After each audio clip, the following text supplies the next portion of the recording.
Good morning students.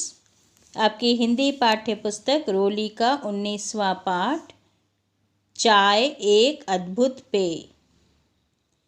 इस पाठ के माध्यम से चाय, जो कि एक अंतर्राष्ट्रीय पेय है, उसके जन्म एवं प्रचार प्रसार की कहानी बताई गई है। आइए इसको विस्तृत रूप से सुनते हैं और समझते हैं। हमें रेलवे स्टेशन और बस अड्डों पर गरम चाय की आवाज़ अक्सर सुनाई देती है। अधिकतर लोग अपने दिन की शुरुआत चाय के साथ ही करते हैं। नवीन वैज्ञानिक अनुसंधान के अनुसार चाय पूर्णतः कुदरती पेय है। भारत में सबसे अधिक चाय असम तथा दार्जिलिंग में पैदा होती है। चाय का जन्म स्थान चीन है। चाय के जन्म की कहानी बहुत ही रोचक है। एक किंवदंती के अनुसार बौद्ध धर्म के बोधिसत्व नामक एक बौद्ध भिक्षुक धर्म प्रचार के लिए भारत से चीन गया। एक दिन ध्यान करते समय उसे आलस्य ने आ घेरा। आलस्यवश उसके नेत्र निमीलित होने लगे। यह देख उसे क्रोध आ गया और उसने अपनी पलकें नोचकर फेंक दी। जहाँ जहाँ पलकें गिरी वहाँ पौधे उग आए। उसने उनकी पत्तियों का सेवन किया, जिससे वह पुनः स्फूर्तिवान होकर ध्यानमग्न हो गया। ये पौधे ही चाय के पौधे कहलाए। इस कथन की सच्चाई के बारे में तो कोई प्रमाण नहीं है, परंतु यह स्वीकार किया जाता है कि चाय का जन्म स्थान चीन है। वहीं से इसका विश्व भर में प्रसार हुआ।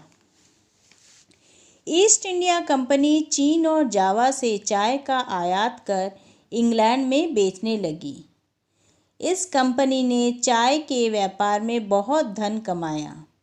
सन 1934 ईस्वी में ईस्ट इंडिया कंपनी की चीन से खटपट हो गई। तब चीन ने ईस्ट इंडिया कंपनी को चाय का निर्यात बंद कर दिया। ईस्ट इंडिया कंपनी का ध्यान चाय की खेती पर गया। उसने इसके लिए भारत को चुना। इस प्रकार भारत में चाय का प्रवेश हुआ। चाय की खेती के लिए सख्त मिट्टी और नम जलवायु की आवश्यकता होती है। चाय के पौधों पर लगे फूल सफ़ेद रंग के होते हैं, जो देखने में सुंदर लगते हैं। चाय की खेती हिमालय के कुमायूं क्षेत्र और असम के सादिया प्रदेश में अनुकूल भूमि और जलवायु के कारण होती है। असम और दार्जिलिंग में अनुकूल जलवायु के कारण चाय की अच्छी पैदावार होती है।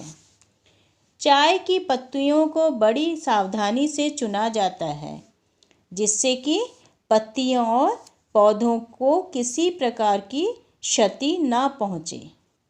श्रमिक पत्तियां चुन चुनकर टोकरियों में डालते हैं।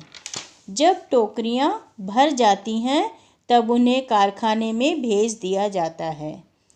कारखाने में पहुंचने पर पत्तियों को सुखाकर रोलर से चूर्ण किया जाता है।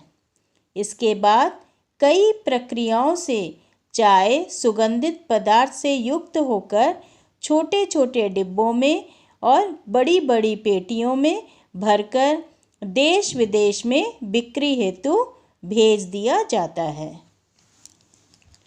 नवीन वैज्ञानिक अनुसंधान के अनुसार चाय में ऐसे तत्व मौजूद रहते हैं जिससे शरीर में कैंसर या दिल की बीमारियां उत्पन्न करने वाले तत्व कमज़ोर पड़ने लगते हैं और शरीर की रोग प्रतिरोधक शक्ति बढ़ जाती है। चिकित्सकों की राय में ज़्यादा चाय पीने से भूख की कमी, यकृत में सूजन, आंतों में जलन जैसी तकलीफ़ें होने का खतरा बढ़ जाता है। चाय का सेवन तभी तक लाभकारी है जब सीमित मात्रा में इसका प्रयोग किया जाए। Thank you.